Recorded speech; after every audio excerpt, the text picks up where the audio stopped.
প্রবাসীদের তো গুরুত্ব আমাদের কাছে কম।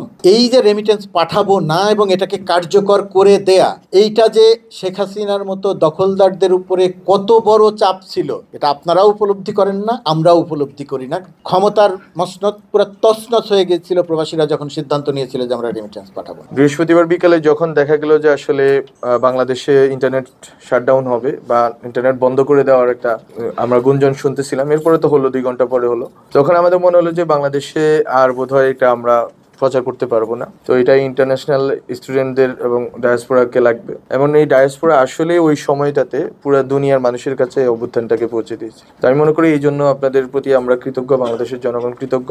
আমি মনে করি বাংলাদেশ পুরো দুনিয়াতে আরো হাজার লাখ লাখ বাঙালি আছে যারা বাংলাভাষী আছে, যারা আপনাদের কথা শুনতে পাচ্ছে, এবং আমি মনে করি যে বাংলাদেশের লোকরা তো আপনাদের কথা শুনতে পাচ্ছে। তো এটার বিপরীতে আমি ইন্ডিয়ান মিডিয়া বন্ধ না করার বদলে আমি চাই যে বাংলাদেশের যারা আপনারা প্রবাসীরা আছেন বা যারা আপনাদের সামর্থ্য আছে, এখানে বসে আপনারা অনেকগুলো মিডিয়া কাজ করেন, আমি জানি বাংলাদেশে অনেক মিডিয়া আছে।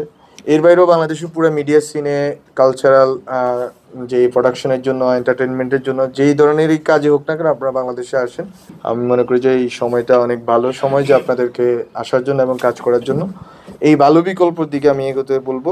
এটা হচ্ছে আমার দিক থেকে আমার ব্যক্তিগত মতামত। আর যে আইনি বিষয় আছে ওখানে বন্ধ করছে, আমরা এখানে বন্ধ করার বিষয়টা, এখানে তো আমাদের এখানে আইনি কোনো বিষয় নেই, ফলে আমি এখানে যাব না। আর দূতাবাস ভাঙার বিষয়টা, এটা হচ্ছে ফরেন মিনিস্ট্রি দেখবে। এখানে ছিলাম, এটা আমি এই আলোচনা আমার বক্তব্য বলিই নাই, আমি এটা উল্লেখও করতে চাই না। এটা আইনগত বিষয়, আইন এইভাবে এটা সমাধান হবে, আমি তাদের নিয়ে কথা বলতে চাই না। প্রবাসীদের যেই স্বীকৃতি সনদে, প্রবাসীদের স্বীকৃতি আমি মনে করি যে থাকবে।